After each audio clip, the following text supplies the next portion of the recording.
విద్యార్థుల జీవితాలతో కాంగ్రెస్ ప్రభుత్వం చెలగాటమాడుతోందని బీసీ సంక్షేమ సంఘం జాతీయ అధ్యక్షుడు ఆర్ కృష్ణయ్య మండిపడ్డారు. కాంగ్రెస్ ప్రభుత్వం విద్యార్థులకు ఇచ్చిన మాట ప్రకారం మెస్ ఛార్జీలు పెంచాలని, నాణ్యమైన ఆహారాన్ని అందించాలని డిమాండ్ చేశారు. విద్యార్థుల సమస్యలను పరిష్కరించాలని హైదరాబాద్ ఇందిరా పార్కులో ధర్నా నిర్వహించారు. పూర్తి వివరాలను మా ప్రతినిధి ఉదయ్ అందిస్తారు. సంక్షేమ హాస్టల్ అంటే వెళ్ళే వాళ్ళం, కానీ నేడు సంక్షేమ హాస్టల్ అంటేనే భయపడాల్సి వస్తుందని చెప్పేసి విద్యార్థులు కూడా ఆవేదన వ్యక్తం చేస్తున్నారు. ఇందులో భాగంగా సంక్షేమ హాస్టల్లో వసతులు బాలేవు, అటు నాణ్యమైన ఆహారాన్ని కూడా అందించట్లేదని చెప్పేసి అటు విద్యార్థులు కూడా ఈరోజు ధర్నాకు దిగిన పరిస్థితి కనిపిస్తూ ఉంది. ఈరోజు ఇందిరా పార్కులో బీసీ సంక్షేమ సంఘం జాతీయ అధ్యక్షుడు, రాజ్యసభ సభ్యులు ఆర్ కృష్ణయ్య గారి ఆధ్వర్యంలో కూడా ఈరోజు వేలాది మంది, దాదాపు 2000 మంది విద్యార్థులతో కలిసి ఈరోజు ఇందిరా పార్కులో ధర్నా నిర్వహించారు. మనతో పాటు ప్రస్తుతం ఆర్ కృష్ణయ్య గారు ఉన్నారు, వారి మాటలను తెలుసుకుందాం. అన్న చెప్పండి, ఈరోజు పెద్ద ఎత్తున కూడా దాదాపు 2000 మంది విద్యార్థులు కలిసి మీరు ఈరోజు ధర్నా నిర్వహించారు. అసలు ఈ ధర్నా యొక్క ముఖ్య ఉద్దేశం ఏంటి? అంటే రాష్ట్ర ప్రభుత్వము ఎస్సీ, ఎస్టీ, బీసీ విద్యార్థుల పట్ల, ప్రత్యేకంగా హాస్టల్ విద్యార్థుల పట్ల పూర్తి నిర్లక్ష్యం ప్రదర్శిస్తుంది. అద్దె భవనాలు 3 సంవత్సరాల నుంచి అద్దె ఇవ్వడం లేదు. దాదాపు సిటీలో 250 కాలేజ్ హాస్టల్ ఉన్నాయి, బీసీ, ఎస్సీ, ఎస్టీ కలిపి. ఒక్కదానికి కూడా సొంత భవనం లేదంటే ఏమన్నా సిగ్గుందా ఈ ప్రభుత్వానికి?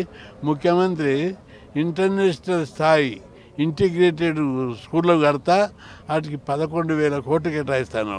అరే ఈడ అంబర్పేటలో ఒక హాస్టల్ పాతది, దాన్ని కూలగొట్టి కట్టడానికి 10 కోట్లు కావాలి. ఎందుకు కడతలేవు? పిల్లలు చదువుకోలేకపోతున్నారు, రోగాల పాలవుతున్నారు, ఆసుపత్రుల పాలవుతున్నారు, పుట్టేడు కష్టాలు పడుతున్నారు. అందుకే సొంత బిల్డింగ్లు కట్టకపోతే మేము 1 ఎకరా భూమి కూడా అమ్మనే దున్నపోతు మీద వాన పెడితే సుఖంగా మేము ఉద్యమాలు చేస్తుంటే వాళ్ళు హ్యాపీగా ఫీల్ అవుతారు. చేయని బాగుండదు. ఎన్ని రోజులు చేస్తారు, ఎన్నిసార్లు చేస్తారు. భవిష్యత్తులో ఆఫీసుల మీద దాడులు చేయవలసి వస్తుందని చెప్పి హెచ్చరిస్తారు. అన్న చెప్పండి, అంటే విద్యార్థుల సమస్యల పట్ల, నిరుద్యోగుల సమస్యల పట్ల ఈరోజు మీరు ధర్నాలు నిర్వహిస్తున్నారు. అసలు ఏం జరుగుతుంది?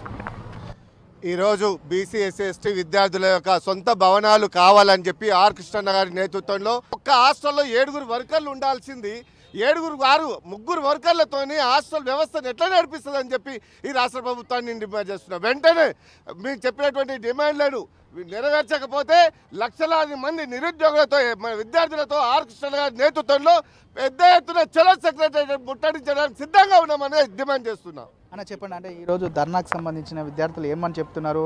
వారి సమస్యలు మీ దృష్టికి తీసుకొచ్చారు. దీన్ని మీరు ప్రభుత్వం దృష్టికి ఏ విధంగా తీసుకెళ్తారు? ఈరోజు ఆర్ కృష్ణ గారి ఆధ్వర్యంలో ఇందిరా పార్క్లో వేలాది మంది విద్యార్థులు ధర్నా చేస్తూ ఉన్నారు. సొంత భవనాలు నిర్మించాలని, ఫీజు రియంబర్స్మెంట్ పూర్తి ఫీజులు బీసీలకు ఇవ్వాలని, కాస్మెటిక్ ఛార్జీలు ఇవ్వాలని, లేని పక్షంలో ఆర్ కృష్ణ గారి ఆధ్వర్యంలో తొందరలో పెద్ద ఎత్తున ఉద్యమం చేసి అవసరమైతే సెక్రటేరియట్ సీఎం క్యాంప్ ఆఫీస్ కూడా ముట్టడిస్తామని తెలియజేసుకుంటా ఉన్నాం. మొత్తానికి చూసుకున్నట్లయితే ఇదేనా ఇందిరమ్మ రాజ్యం, ఇదేనా ప్రజాపాలన అంటూ చెప్పేసి ఈ ప్రభుత్వం ప్రగల్భాలు చెప్తున్న పరిస్థితి కనిపిస్తూ ఉందా, లేకపోతే విద్యార్థుల సమస్యలు పట్టించుకునే పరిస్థితి కనిపిస్తూ ఉందా అని చెప్పేసి ఇటు విద్యార్థి సంఘాల నాయకులు చెప్తున్న పరిస్థితి కనిపిస్తూ ఉంది. కెమెరా పర్సన్స్ చందుతో కలిసి Uday Kiran, T News, Indira park.